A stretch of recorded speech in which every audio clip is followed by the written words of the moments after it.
Plus de 9 conducteurs sur 10 en Europe sont incapables de reconnaître tous les voyants qui s'allument sur leur tableau de bord et près de la moitié les ignorent complètement. Résultat, des milliers de pannes, d'accidents et de factures salées qui auraient pu être évitées. Et ce qui est fou, c'est que la plupart de ces erreurs sont simples à corriger, mais beaucoup continuent de les faire chaque jour, parfois sans même s'en rendre compte. Aujourd'hui, on va passer en revue les erreurs les plus destructrices pour votre voiture, celles qui vident votre portefeuille et écourtent la vie de votre moteur. Certaines sont si courantes que vous allez sûrement vous reconnaître. La différence ? Après cette vidéo, vous saurez exactement comment les éviter et croyez-moi, la première va déjà faire grincer des dents. Un ignorait, les voyants du tableau de bord. Le tableau de bord n'est pas une guirlande. Chaque voyant est un message clair, parfois urgent. Quand un témoin s'allume, la voiture ne demande pas une faveur, elle vous prévient d'un risque concret pour le moteur, la sécurité ou le portefeuille. Commençons par la règle d'or, rouge, arrêt immédiat en sécurité.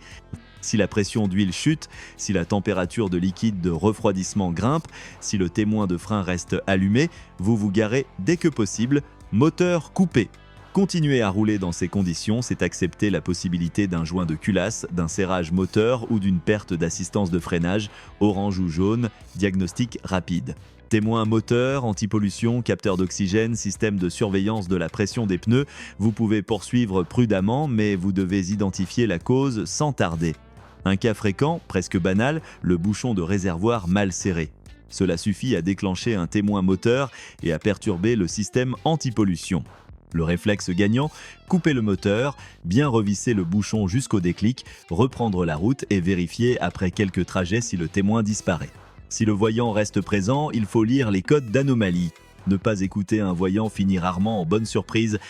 J'ai vu des catalyseurs réduits à l'état de grille-pain parce qu'un conducteur roulait depuis des semaines avec un mélange trop riche signalé par le témoin moteur. Au final, contre-visite, remplacement du catalyseur, sonde d'oxygène neuve et une note qui aurait pu être évitée avec un simple contrôle au premier signal. L'outil à avoir, même pour un débutant, un lecteur de diagnostic conforme aux standards européens et au BD. C'est simple à utiliser, cela coûte le prix d'un plein et cela vous donne en clair les codes d'erreur. Vous pouvez déjà savoir si vous avez affaire à un faux contact, un capteur affaibli, un problème d'allumage ou un souci d'échappement et surtout vous évitez de rouler à l'aveugle. Autre point que peu de conducteurs connaissent, au démarrage, la plupart des voyants s'allument brièvement pour test. S'il ne s'allume jamais, il peut y avoir une ampoule grillée ou un défaut masqué et cela peut faire échouer un contrôle technique. Mieux vaut vérifier maintenant que le jour de l'examen. Que faire concrètement quand un voyant surgit en pleine route ? Restez calme et observez. Y a-t-il une perte de puissance, une odeur inhabituelle, de la fumée, une température qui grimpe ? Sécurisez. Si c'est rouge, vous vous garez le plus vite possible sur une aire sûre.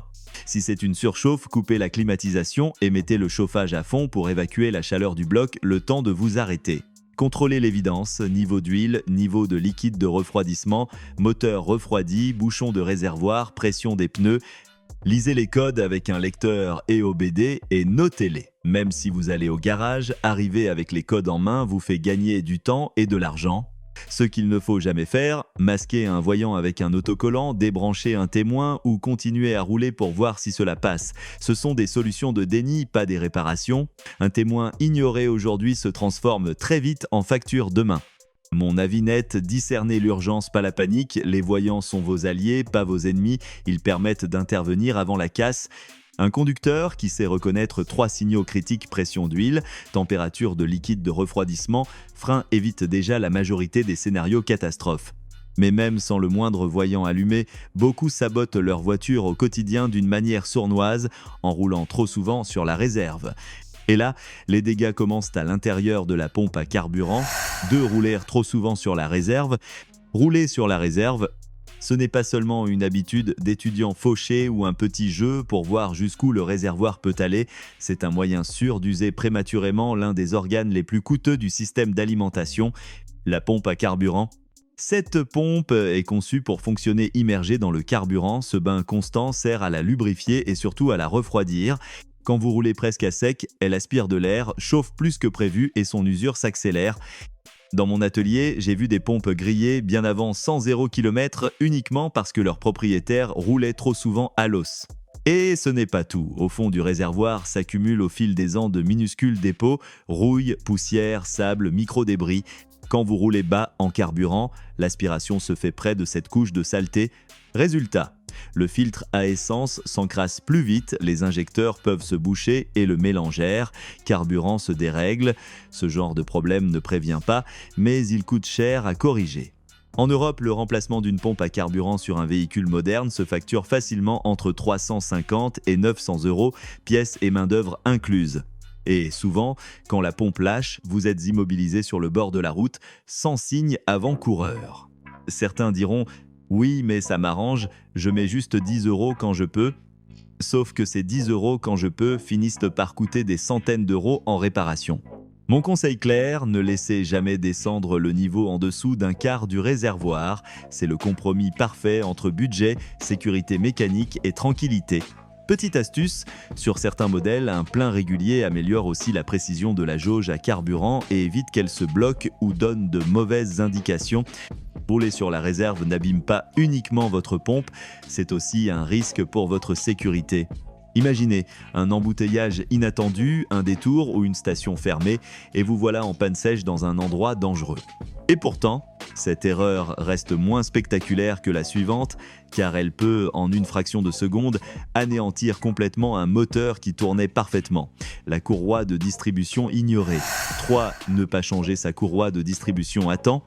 La courroie de distribution, c'est un peu comme la colonne vertébrale de votre moteur, invisible au quotidien, mais indispensable à chaque seconde. Elle synchronise le mouvement des pistons et des soupapes avec une précision chirurgicale, et quand elle casse, c'est le carnage. Le problème, c'est qu'elle ne prévient pas de bruit étrange, pas de voyant d'alerte, rien. Un jour, tout va bien, le lendemain, elle cède d'un coup sec et les pistons viennent frapper les soupapes à pleine vitesse. Résultat, soupape tordue, culasse endommagée, parfois même bloc fissuré. Sur un moteur à calage dit interférentiel, la majorité des moteurs modernes, c'est une destruction quasi totale. J'ai vu des clients arriver avec une tête d'enterrement. Je venais juste de sortir du travail, elle s'est arrêtée net au feu rouge. Facture estimée de 0 à 40 € selon les dégâts, contre 400 à 800 € pour un remplacement préventif. L'écart est violent.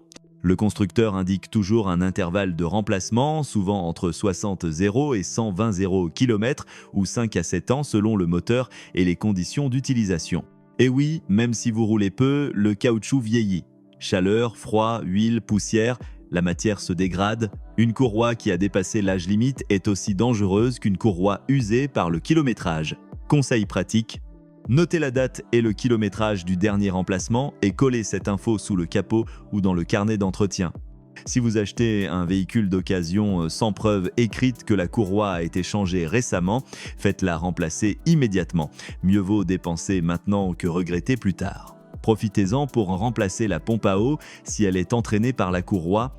La main-d'œuvre est déjà prévue et cette pièce a souvent une durée de vie similaire. En France, combien de moteurs partent à la casse pour une simple courroie ignorée?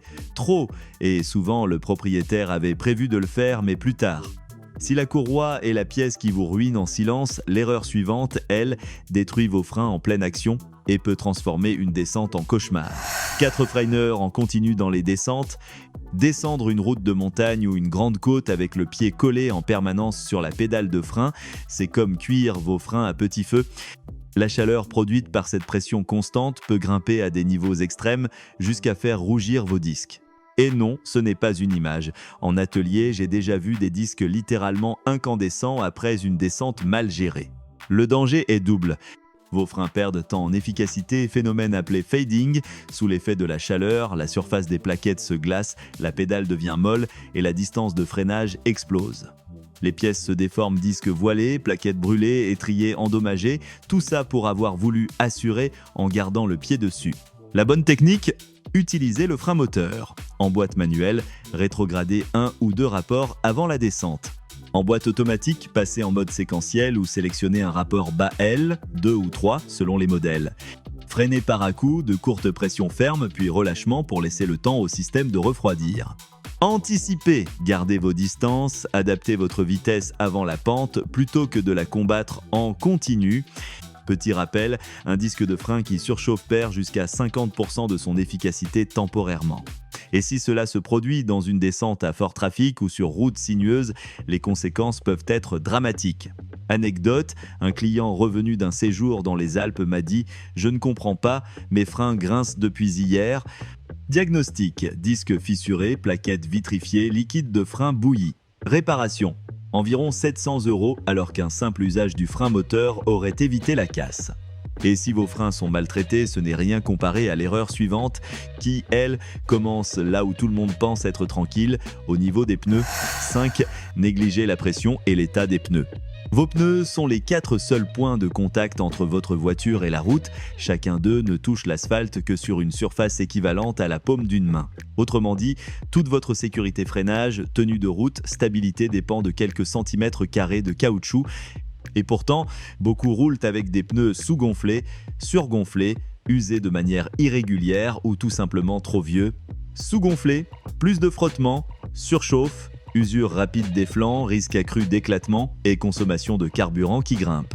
Surgonflé, moins d'adhérence, surtout sur route mouillée, et usure accélérée au centre de la bande de roulement. Usé, en dessous de 1,6 mm de profondeur, le minimum légal en Europe, vos pneus deviennent quasiment inutiles sous la pluie.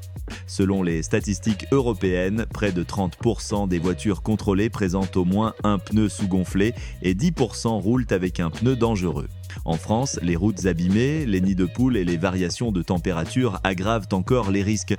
Le bon réflexe, vérifier la pression une fois par mois, à froid, la bonne valeur est inscrite dans l'encadrement de la portière conducteur ou dans le manuel. N'oubliez pas la roue de secours ou le kit anti-crevaison, un pneu de secours à plat ne sert à rien.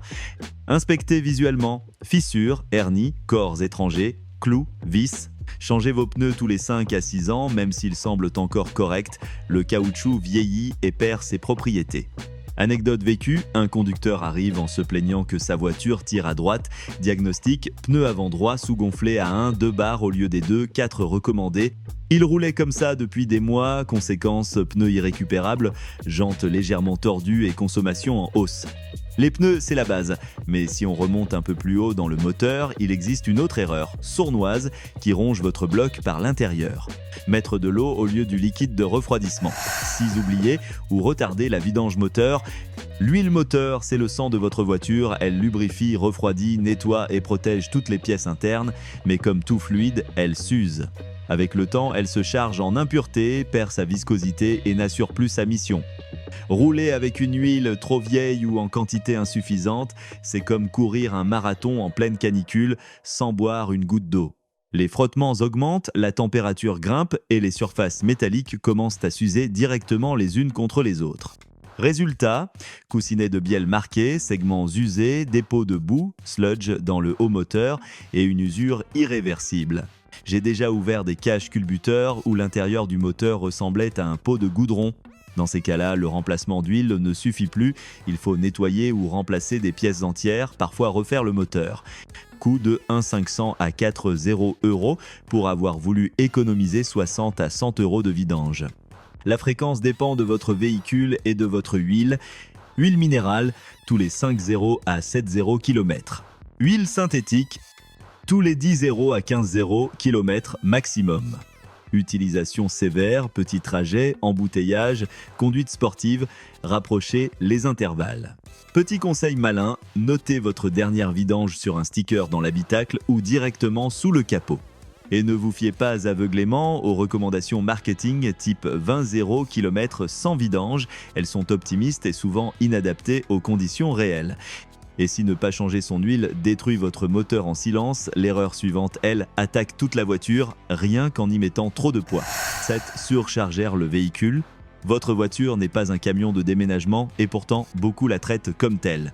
Chaque modèle est conçu pour supporter un poids total en charge précis, appelé PTAC poids total, autorisé en charge, ou GVWR, Gross Vehicle Weight Rating.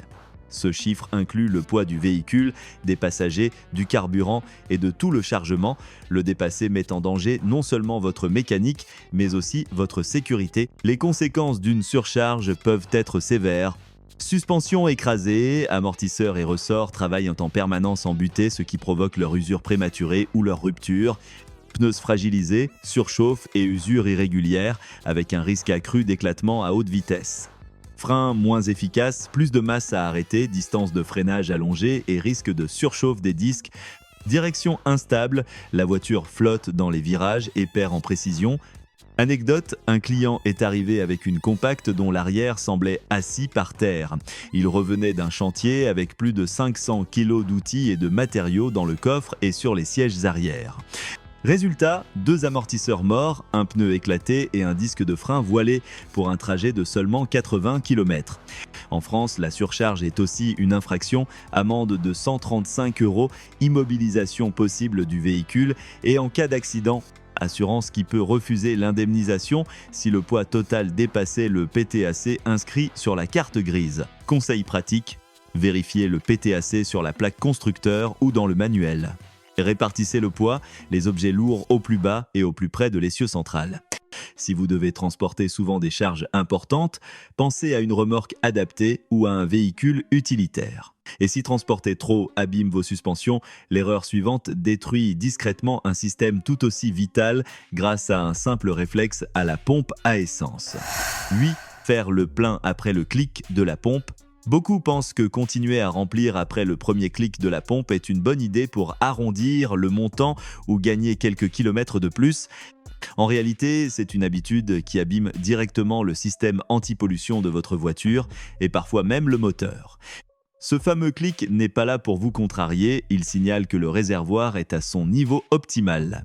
Au-delà, le carburant liquide risque de pénétrer dans le système EVAP, évaporation, conçu pour capturer uniquement les vapeurs d'essence et les renvoyer dans l'admission.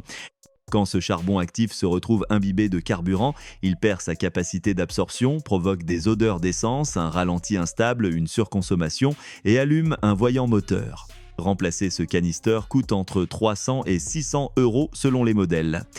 Et si l'EVAP est endommagé au point de faire échouer un contrôle technique anti-pollution, c'est une réparation obligatoire pour continuer à circuler. Anecdote, un habitué de la station venait optimiser chaque plein depuis des années. Le jour où sa voiture a raté le test anti-pollution, il a découvert que son système EVAP était saturé de carburant liquide. Il a dû le remplacer entièrement pour un prix largement supérieur aux quelques centimes économisés à chaque plein. Conseil pratique, arrêtez-vous dès le premier clic, évitez de secouer la voiture ou d'appuyer à petite giclée pour caser plus d'essence. Si vous voulez économiser, travaillez sur la consommation globale, pression des pneus, conduite souple, entretien régulier, pas sur 50 centimes à la pompe. Et si forcer du carburant dans le réservoir peut endommager votre VAP, l'erreur suivante, elle, attaque directement le cœur du moteur, à un moment où il est le plus vulnérable. Juste après le démarrage à froid.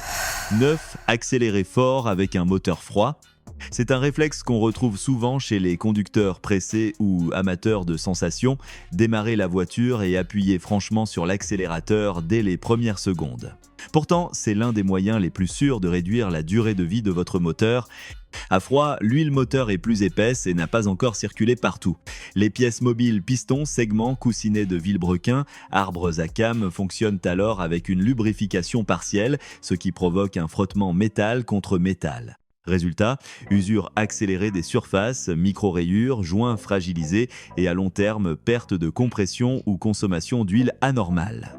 Les études de l'SAE, Society of Automotive Engineers, et de Consumer Reports sont claires, la majorité de l'usure moteur se produit pendant les premières minutes après un démarrage à froid. Et plus la température extérieure est basse, plus cet effet est marqué. La bonne pratique: laissez tourner le moteur 30 à 60 secondes au ralenti après démarrage, le temps que l'huile atteigne toutes les zones critiques. Ensuite, roulez tranquillement sur les premiers kilomètres en évitant les hauts régimes et les fortes accélérations. N'allez pas croire qu'il faut laisser tourner le moteur 10 minutes sur place, cela consomme inutilement et n'échauffe pas tous les composants de manière homogène. Anecdote, un jeune conducteur de Mustang venait chaque matin faire chanter son V8 dès qu'il sortait du garage, même en hiver. 3 mois plus tard, bruit de claquements métalliques, diagnostic, piston slap et poussoirs hydrauliques endommagés. Coût de la réparation, près de 5,0 €. Et si maltraiter le moteur à froid le tue lentement, l'erreur suivante peut l'user tout aussi vite et simplement en utilisant une huile moteur inadaptée. 10. Utiliser une huile moteur inadaptée. L'huile moteur n'est pas interchangeable comme une simple bouteille d'eau. Chaque moteur est conçu pour fonctionner avec une viscosité précise, indiquée dans le manuel ou directement sur le bouchon de remplissage X. 5UW30, 0 Vinct 10 Gabluis 40. Utiliser la mauvaise viscosité, c'est déséquilibrer tout le système de lubrification. Ces chiffres ne sont pas là pour faire joli. Le premier, avant le W, correspond à la fluidité à froid. Plus il est bas, plus l'huile circule facilement au démarrage, ce qui est crucial par temps froid. Le second correspond à la résistance à chaud. Plus il est élevé, mieux l'huile supporte les fortes températures sans se fluidifier excessivement. Mettre une huile trop épaisse, X 20IW50 dans un moteur prévu pour 5IW5End t'entraîne des démarrages difficiles, une montée d'huile plus lente et donc plus d'usure au démarrage. Mettre une huile trop fluide, X0 Vinct dans un moteur prévu pour 10W40 fait chuter la pression d'huile et diminue la protection en conduite soutenue ou par forte chaleur. Anecdote d'atelier, un propriétaire de petite citadine avait décidé d'améliorer la longévité de son moteur en mettant une huile plus épaisse que celle préconisée. Résultat, bruit métallique au démarrage, usure prématurée des arbres à cames et un devis à 4 chiffres. Conseil pratique. Respectez toujours la viscosité recommandée par le constructeur. N'oubliez pas que l'indice peut changer selon le climat et l'usage ville, autoroute, sport. Choisissez une huile de bonne qualité répondant aux normes ACEA ou API adaptées à votre moteur. Ne mélangez pas plusieurs types d'huile sans nécessité absolue, leurs additifs ne sont pas toujours compatibles. Conclusion. Protégez votre voiture et votre portefeuille. On l'a vu ensemble, ces 10 erreurs ont toutes un point commun, elles sont faciles à éviter mais coûtent une fortune lorsqu'on les ignore. Ignorer un voyant, c'est accepter une panne qui pourrait être diagnostiquée en quelques minutes. Mal entretenir vos fluides, c'est réduire l'espérance de vie de votre moteur et de votre boîte. Maltraiter vos pneus, vos freins ou votre embrayage, c'est jouer avec votre sécurité autant qu'avec votre budget. Une voiture bien entretenue, ce n'est pas seulement une machine qui dure plus longtemps, c'est aussi une conduite plus sûre, des économies de carburant et une valeur de revente plus élevée. Et surtout, c'est la tranquillité d'esprit de savoir que vous n'êtes pas à une panne ou à une facture salée près. Mon conseil final, gardez en tête 3 réflexes simples: observer, anticiper, respecter les intervalles d'entretien. Ça ne coûte presque rien au quotidien, mais ça peut vous éviter des milliers d'euros de réparation et prolonger la vie de votre véhicule de plusieurs années. Et maintenant, dites-moi, parmi ces 10 erreurs, laquelle vous a surpris le plus? Et surtout, êtes-vous sûr de ne pas en faire au moins une en ce moment même?